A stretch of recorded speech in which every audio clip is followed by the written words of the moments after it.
Okay, thank you. So we will talk about like one APT protector which we have been following for a big part of the last year and also part of the beginning of this year.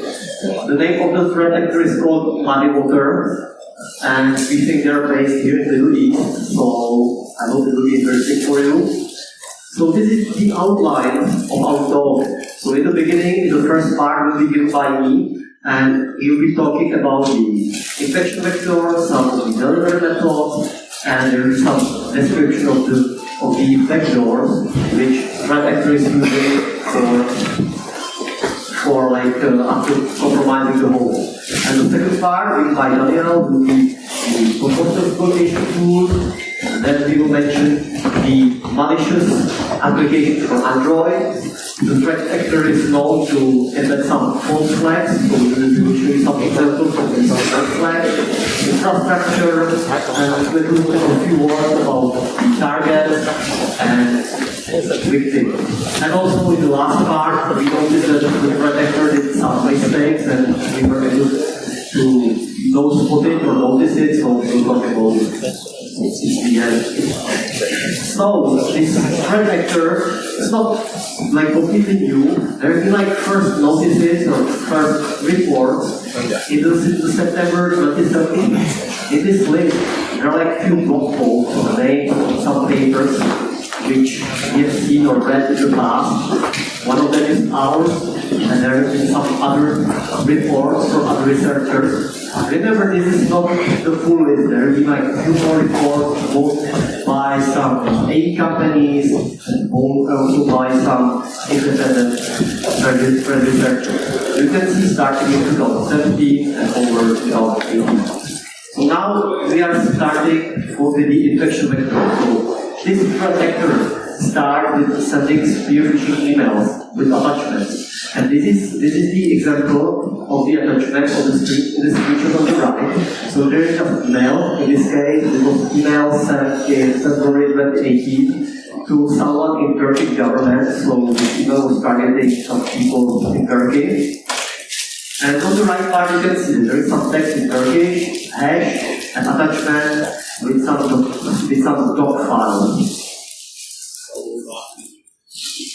Later, this is example of email from June 2018, and it was the important interesting thing here is that you can see the sender .edu.sa.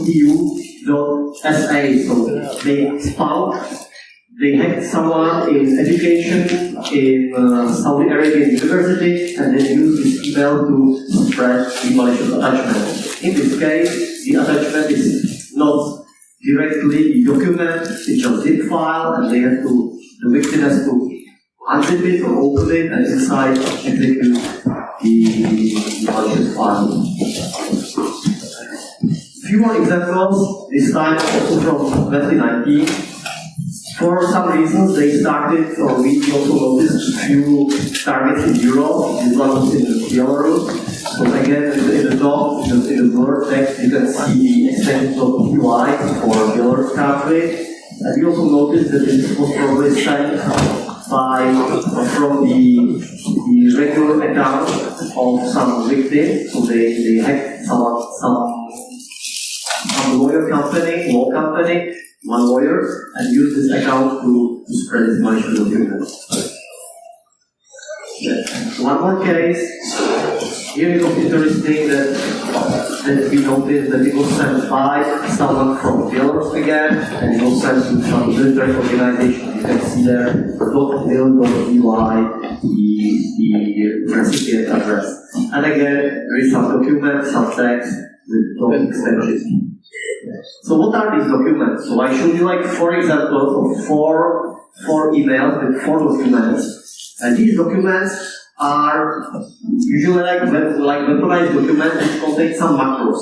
So every time the victim opens the document, the victim can see something like this. So now I will show you, I don't know, maybe 5-6 screenshots, and every time there is the name of the country. So it means that in this screenshot there is the email, and this email tries to contain like some document which which is related to this country. So, for example, in this screenshot, which you can see, there is some logo, and the logo is written Office of the President of the Islamic Republic of Afghanistan. So this is the example from like sending the document which tries to look like it was sent by someone from Afghanistan. It doesn't mean that it has to be targeting someone from Afghanistan, or it is just trying to imitate or show this kind of logo.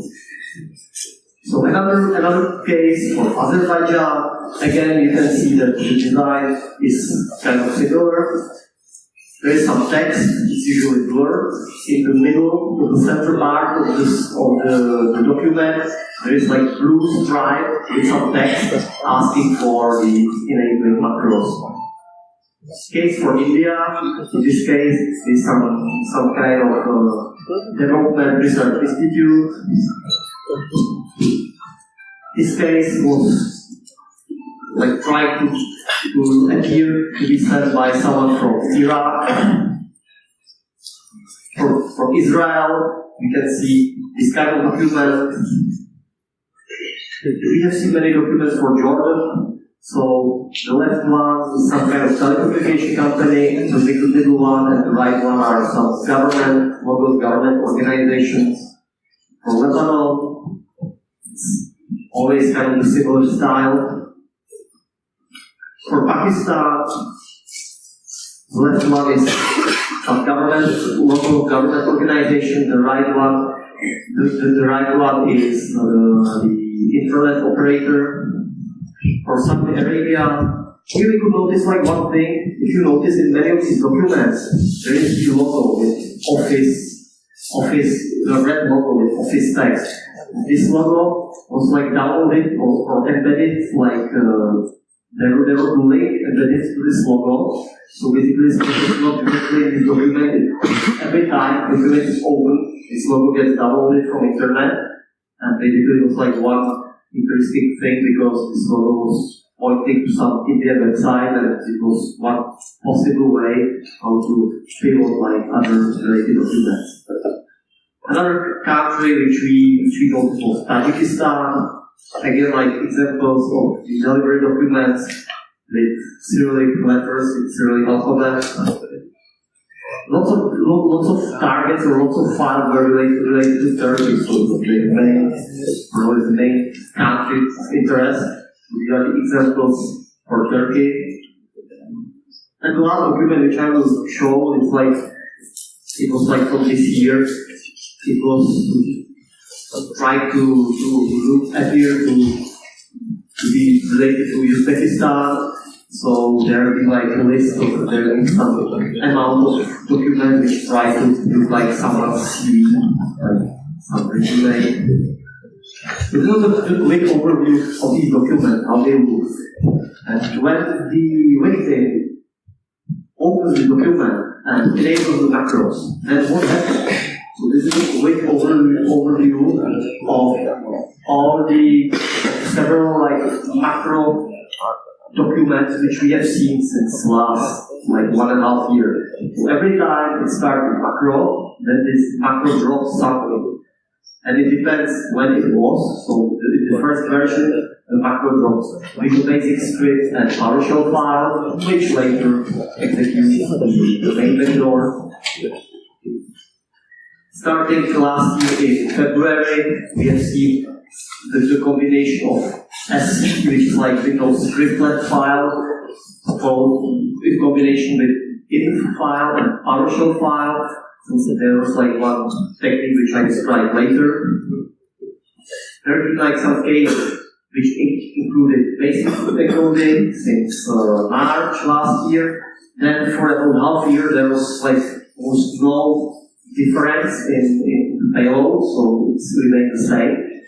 But something happened in November last year, and we have seen the PowerShell backdoor was totally rewritten, and this time they used the non-cloud storage for CNC communication.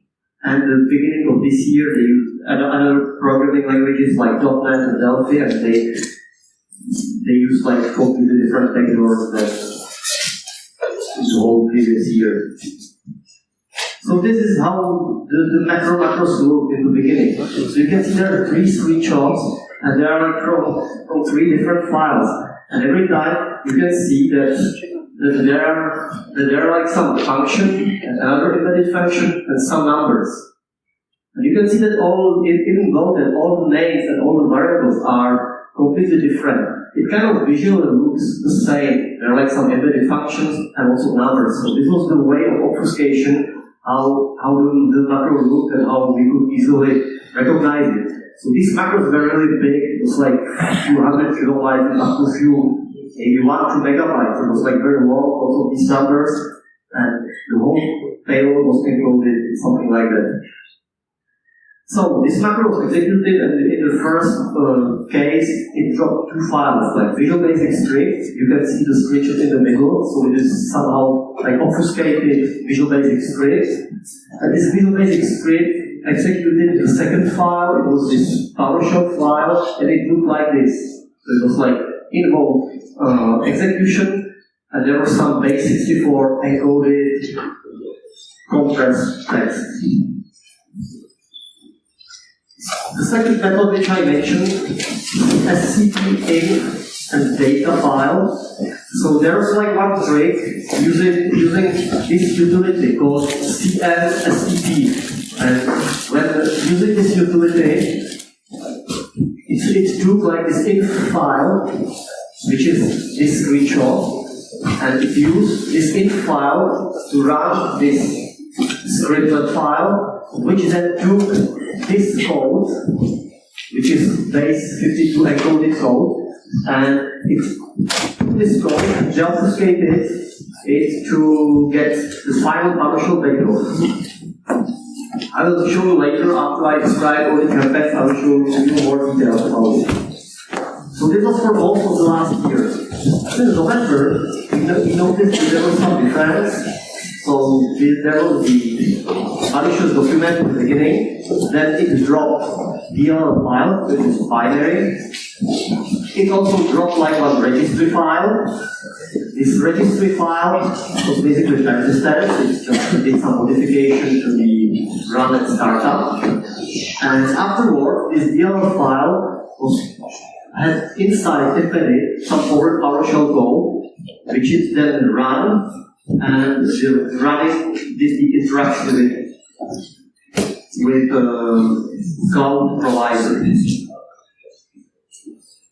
was the first case, and the second method in November 2018 again started with malicious macro documents, but this time it was very small macro. Before I mentioned it, it had like hundreds of kilobytes, like megabytes. This time it was very small macro, which downloaded something from internet, executed it, and this execution dropped a few more files, then one brought another one, which brought another one, which decoded the main PowerShell payload.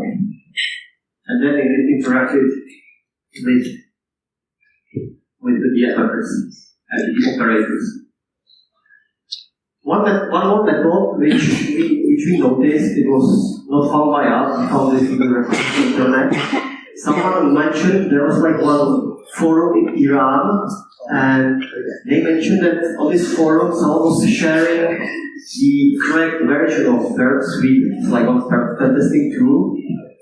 And so when we downloaded this file, we noticed that there had been like the Burp loader with jar, it was like Java again. And when we looked into it and reverse engineered, we saw something like this. So again, I mentioned before that there would be like 3 files with some suspicious names and extensions.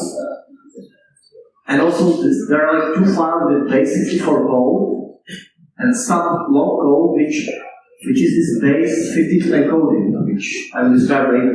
So it was like another delivery method.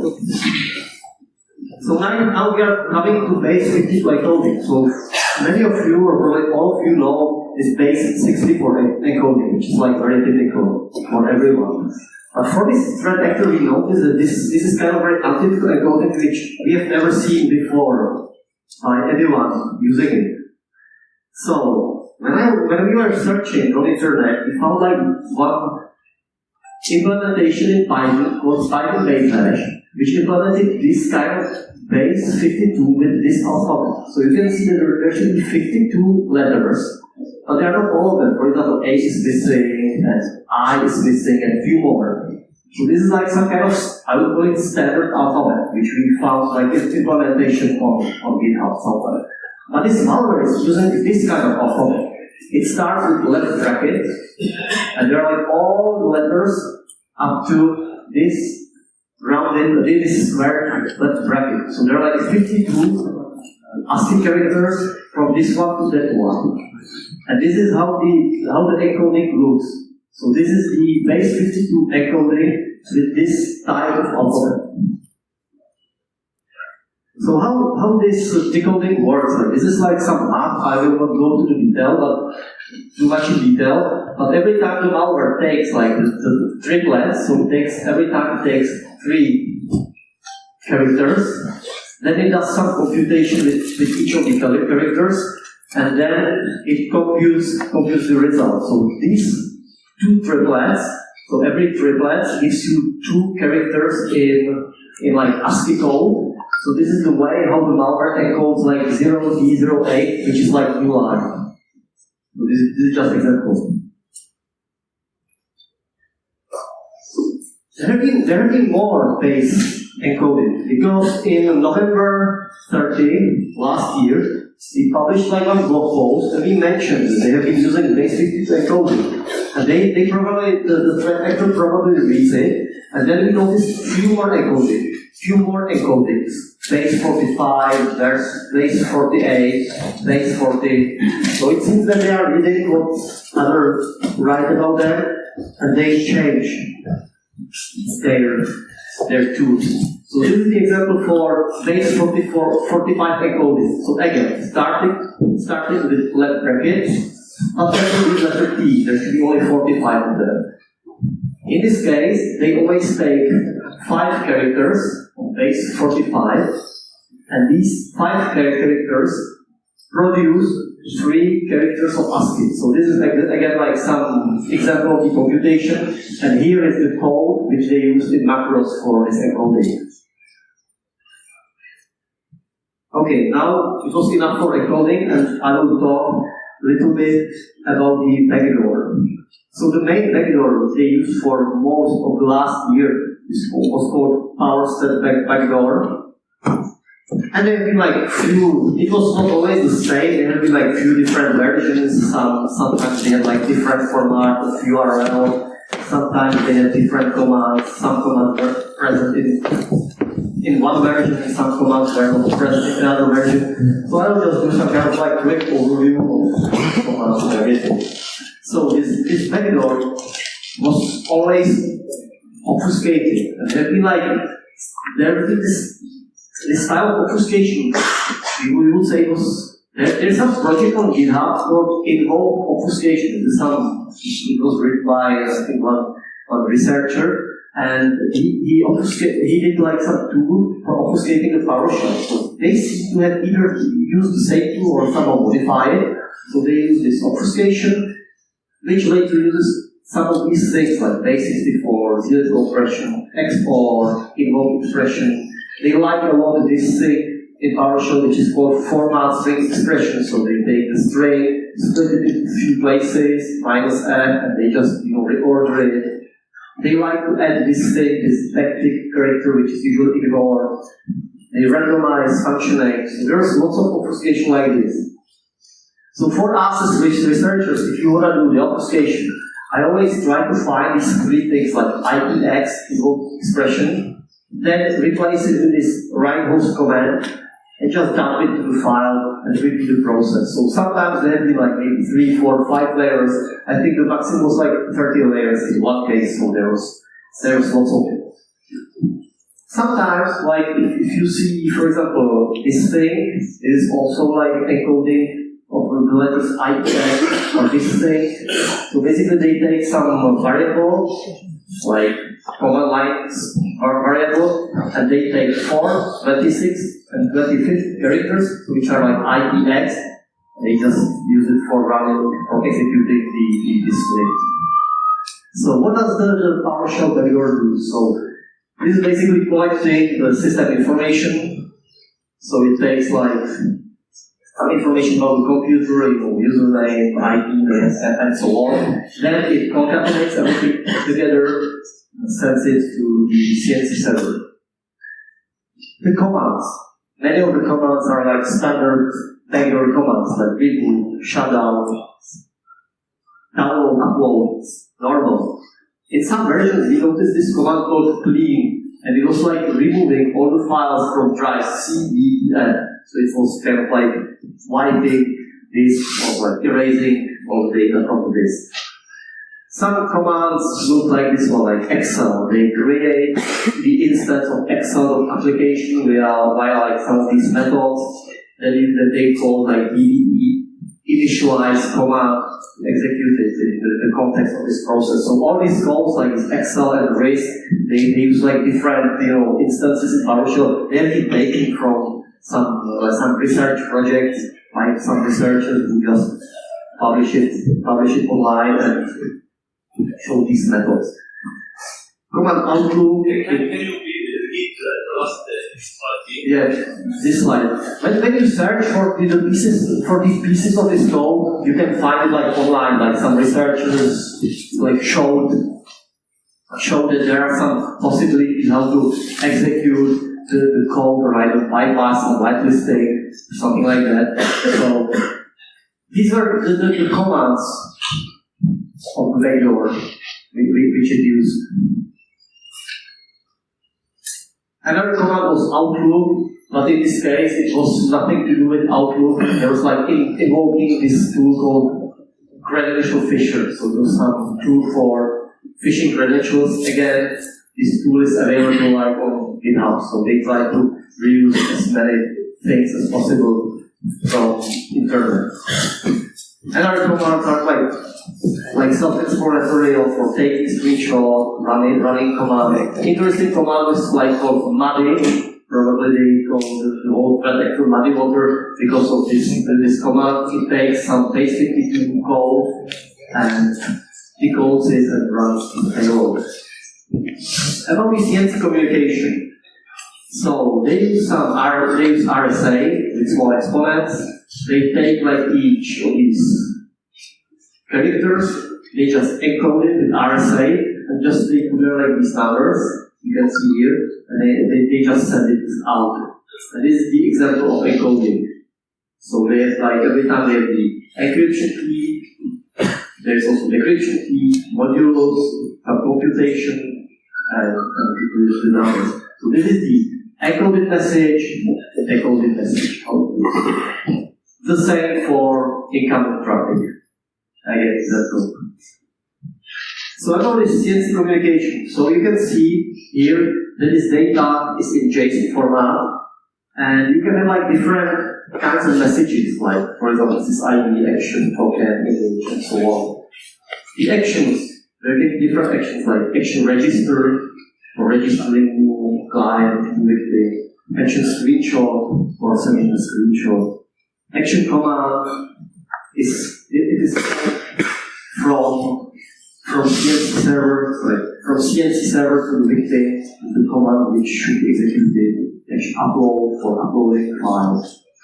So this can happen like when you were playing with this communication and you made a mistake, so they probably noticed it and they sent me the message, stop, I kill you researcher. So they're probably looking at who is like communicating with their CNC servers and they try to be captured.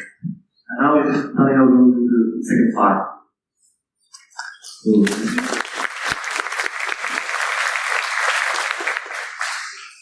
This is what the whole factors impact on the trust.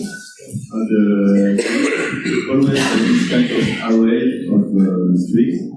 Sometimes there will be 2-3 of them. Some samples we found like hundreds of the strings. And actually, if you decode this is like basically for encoded and all of these, if you decode it. Okay. I will so this is an array that when you decode it, it will look like this. So these are the actual URLs that the sample will connect to. So what are those URLs? They are like PHP scripts that are hosted on the compromised WordPress website.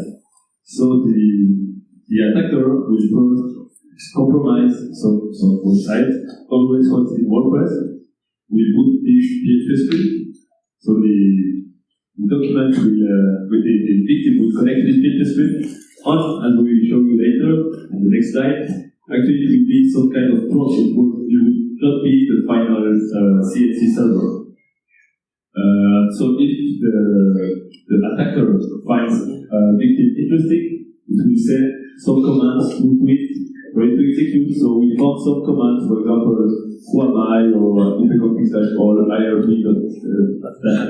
So some kind of reconnaissance command. So it will look like this. So the victim will open the document, enable the main prompt. So the malicious code will get executed. It will send some basic information to the compromised WordPress website. The attacker will check from time to time the victims that click on it. And if he finds some interesting victim, we will send specific commands for this specific victim. On a regular basis, the infected computer will check the WordPress website, will look for command, but if it finds some command directed to this particular machine, it will execute it. And the command will be usually to upload some files or to download some payloads, but not from the WordPress website. It will connect to the final CNC. So at the end, of course, the attacker will retrieve the stored data from that final CNC.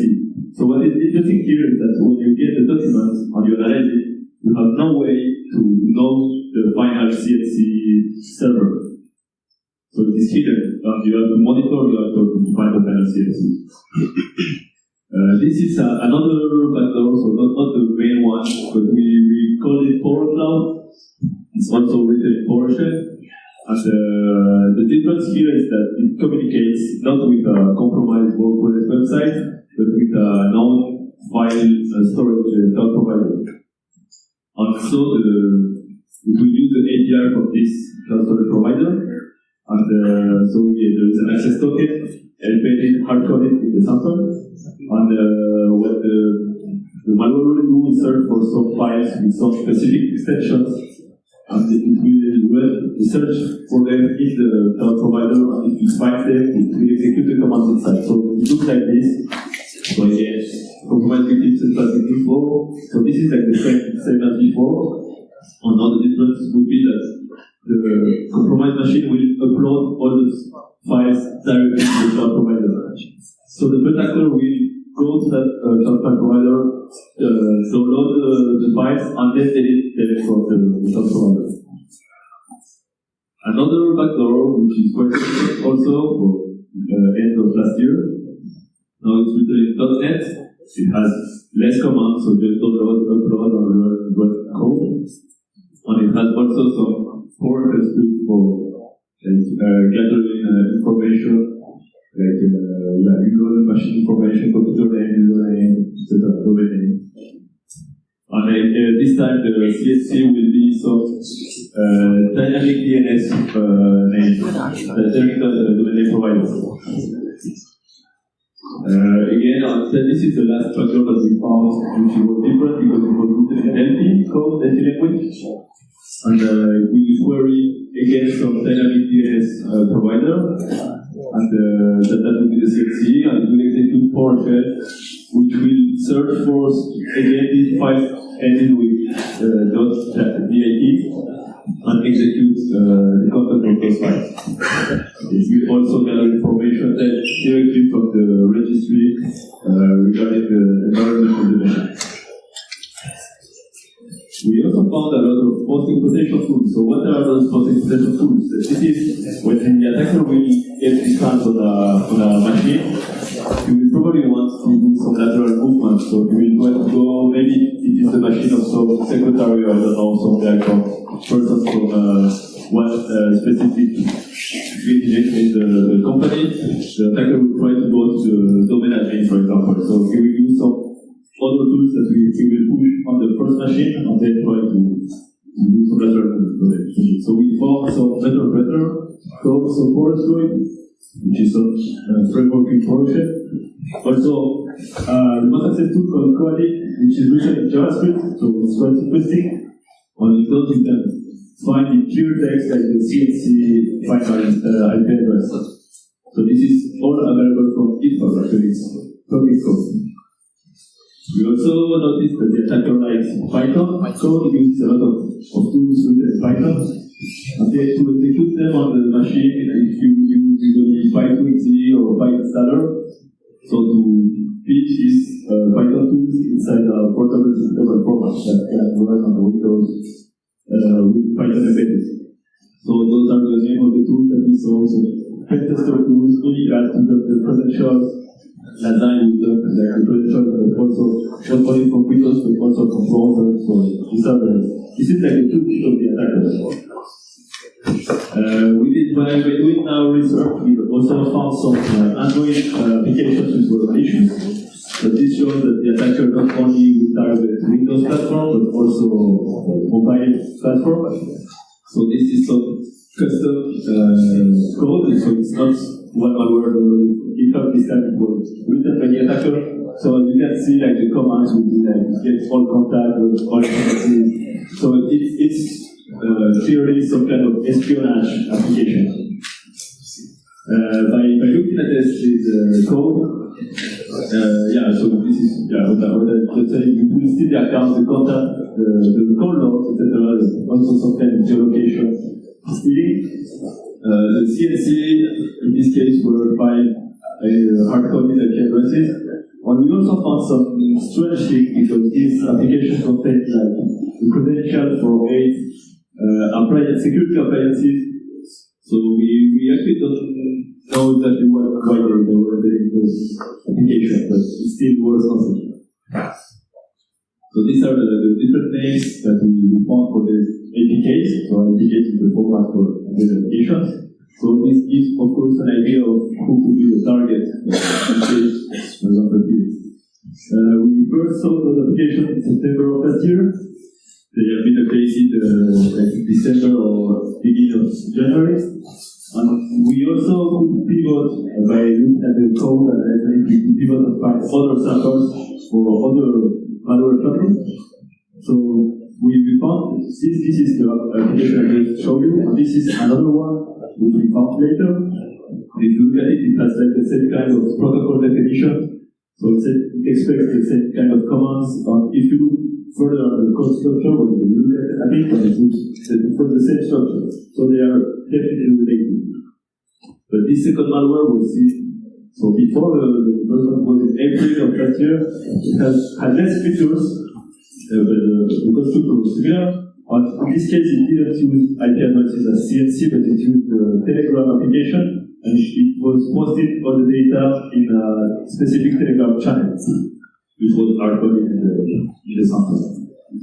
And we also found some URL embedded in this application, which gives us a hint that it is probable that we want to first compromise some Turkish website. This was from some non-profit research institute, which was hosting his website on WordPress, so this is similar to those compromised WordPress websites. And we believe that the group uploaded the malicious APK to that web compromised website and then sent that link to their target. So it was more like they would install the application. So kind of wonderful. And we found a third related malware, which is a totally different family. In this case, it was Android, which is this time it is some fully available Android malware. We believe it was some kind of testing, but what is interesting is that it was seen on December of 2017. So this gives us, we know that this group has been interested in malware in Android platform for more than 1 year now. We also found some false flag. So a false flag is actually something that the attacker will input in its code to try to make the researchers to attribute these attacks to a false country, for example. So in this case, we found some comments, which this kind of comments were embedded in the code for the forest attacker. And actually, it was written in simplified Chinese. So if you don't pay much attention, you will think, oh, this has been written by some Chinese guy. So there were lots of them actually in the code. And also there were some reference to specific, like, the dragon is popular in China, for example, and they called one array was called dragon middle, so reference to dragon. So we believe all of this was actually some false flag, because we think product was from Middle East. We saw also some false flags written in Hebrew. So these were two variables that had these quotes. Actually, we Google translated them, and these are the translation. And actually, there are two famous quotes from two famous persons in Israel. And the funny part also is that those variables were never used in the code. So they were just like set up at the beginning and never used, so it's definitely a false flag. Quick word about infrastructure. So we found more than around 30 final IP addresses for final CNCs. More than 4,000 compromised WordPress websites. So this shows that the attacker had a big offensive part. Like, 8 different accounts for the cloud service provider, 6 domain names, and 5 domain names in dynamic DNS providers. Also, lately we managed to find the code which was handling the server side, the backend for the attackers, or the code that was running server side. And we noticed it is written in Python. So it will look for a configuration file, which will set the IP address on the port where the code will be listening to. And what we noticed by monitoring it is that the server will be up for a few hours. So usually when the attacker will send the documents, it will set up the CNC for a few hours, but then it will be offline, and the next time it is again put online, it will be a different port. So you cannot always look at the same IP address on a port, it will change every time. Now, we talk more about targets and victims. So a quick disclaimer, of course this is based on what we have noticed within our monitoring, but we are just one AD company, so we cannot see everything. We don't see all the traffic. We are not Google. So this is based on what we can observe. We found more than 1,600 compromised hosts since September, so of course there will be probably more than this. We could, among them, we could identify 55 entities. So this is like a quick map of the countries that were targeted. So it is pretty obvious that this group is interested in Middle East, even if there is some Belarus here and Malta. Malta was also targeted. On Egypt, actually, we did not see any target in Egypt, but I believe that Symantec was also a report with this attacker, and Egypt was mentioned in the report. So probably they also targeted even and these are the targeted industries. So the government industries were 60% of all of this, so it's the main interest of the attacker. The other big interest of it is telecommunication providers and IT services providers, so web hosting providers, or this kind of stuff. A bit of transportation, gaming, and there was also one NGO which was targeted. When I say government entities, actually these are examples of what we've seen getting targeted and sometimes compromised. So actually all of field governments were features for this attack, so like foreign affairs, defense, trade, finance, etc. Also some police, we saw law enforcement agencies getting targeted.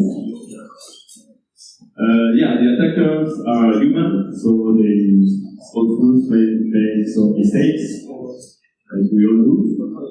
And this was a screenshot that was found as embedded in one malicious document, so I have no idea why the attacker did this, probably some mistake on his side. And there is something interesting. So there are multiple things interesting in this document.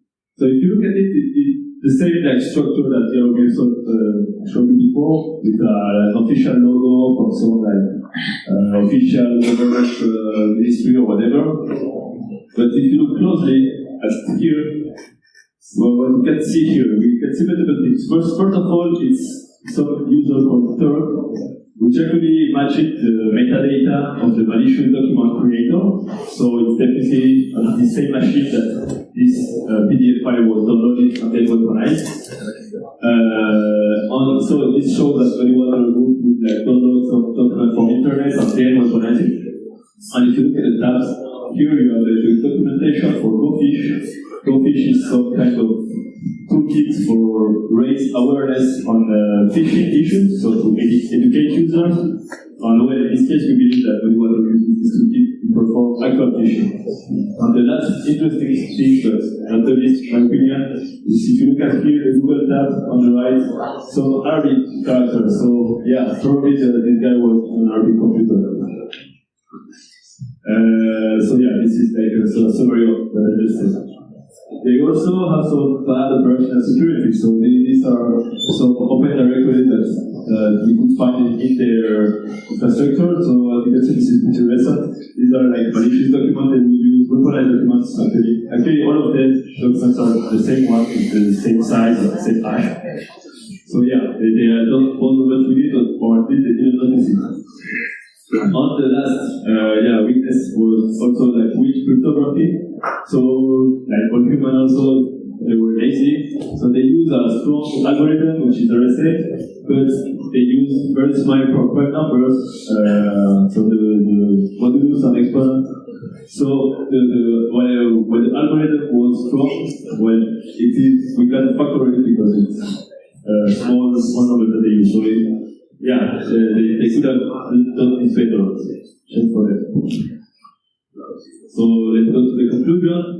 So as you can see, this threat actor uses a wide variety of methods to execute actually almost the same payload, but almost always for that 2 or 3 more payloads, but with a lot of different methods. So we think, of course, this is like to avoid the detection from the security solution. So they are constantly evolving for that purpose. So using typical encoding, different now the big change in the periods. We use different programming languages, and as we could see before, they are actually successfully compromised a lot of targets in the Middle East since more than 1 year now, and targeting multiple platforms. So yeah, actually I agree with all the previous talks. What we should do about this is actually educate the users, because the first layer of this compromised stuff is some people behind that chair which we double click on a document to obfuscate it. Do you have any questions? That's all for us.